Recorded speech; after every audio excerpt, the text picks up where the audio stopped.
इस वक्त की बड़ी खबर वडोदरा की एसएसजी अस्पताल से सामने आ रही है, जहां पर एक आरोपी जो है पुलिस को चकमा देकर फरार हो गया है। दरअसल पुलिस जाब्ते के साथ सेंट्रल जेल से कच्चे काम के एक आरोपी गोविंद मोहनिया को जो है इलाज के लिए एसएसजी अस्पताल ले जाया गया था। पुलिस का बंदोबस्त उसके साथ था, लेकिन उसके बावजूद भी पुलिस को चकमा देकर, कांस्टेबल को धक्का देकर इलाज के दौरान ये जो आरोपी है वो फरार हो गया। तब पुलिस जो है 5 टीमें गठित कर इस वक्त एसएसजी अस्पताल में ही आरोपी को ढूंढ रही है। पुलिस का ये मानना है कि आरोपी यहीं कहीं मौजूद है और इसके लिए ड्रोन की मदद भी ली जा रही है और साथ ही अन्य टीमें भी इस वक्त एसएसजी अस्पताल पहुंच रही है। आरोपी को ढूंढने की कवायद पुलिस की ओर से तेज कर दी गई है।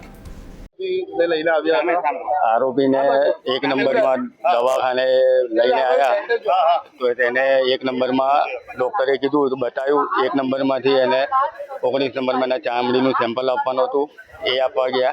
ए पछी 5 नंबर में इंजेक्शन मूकवानुं हतुं, इंजेक्शन एक मूक्युं, हथकड़ी खोली અને ત્યારે મેં इंजेक्शन મૂક્યું અને 2 બોટલો આપી, એ બોટલ હલાવવાની હતી એટલે એ આપી ને જ્યારે નામ લખાવવા ગયા એમણે એન્ટ્રી પાડવાની હોય એ દરમિયાન ત્યાંથી એ ભાગ્યો, એની પાછળ હું દોડ્યો, ત્યાં પાછળથી આ અંદર ત્યાં ઘૂસ્યો, એ અમને અંદર જોઈએ છે પણ કોઈ હજી સુધી મળ્યો નથી।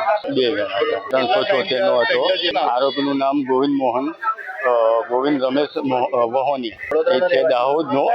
એ બહુ અમને આઈડિયા નથી કારણ કે અમને સેન્ટ્રલ જેલમાંથી અમારે પૂછપરછ અમે કરી હતી, એને ઇન્ફેક્શન ને એમ બધું થયેલું હતું એ રીતનું હતું। અમે દોડ્યા, એ આની અંદર ઘૂસ્યો છે બિલ્ડિંગમાં, ત્યાંથી અમે એની પાછળ દોડ્યો। કાચા કામનો આરોપી ગોવિંદ રમણભાઈ મોહણિયા નાઓને સેન્ટ્રલ જેલથી હેડક્વાર્ટરના પોલીસ જાપ્તા સાથે એસએસજીમાં સારવાર અર્થે લાવવામાં આવેલ હતા, જે પોલીસને ચકમો આપીને ભાગી ગયેલો। જે આ એસએસજીના કેમ્પસમાં જ આ જે બિલ્ડિંગ બની રહી છે એ કેમ્પસમાં હોવાની શક્યતા છે, જેથી અત્યારે ટીમો લગાવવામાં આવેલ છે અને અંદર સર્ચ ઓપરેશન ચાલુ છે। ટોટલ 8 ટીમો બનાવી છે, એટલે અલગ અલગ પહેલાં ગ્રાઉન્ડ ફ્લોરથી ટોપ સુધી સર્ચ કરવામાં આવશે। ડ્રોનના કેમેરાની પણ મદદ લેવામાં આવી છે। એ ચાલુ છે અમારા પૂરતા પ્રયત્ન, અને સિટીની ક્રાઇમને સીસીબી બધી ટીમો આવેલી છે। हमसे जुड़े रहने के लिए हमारे YouTube चैनल को सब्सक्राइब करें और नई वीडियो की नोटिफिकेशन के लिए बेल आइकॉन को दबाएं।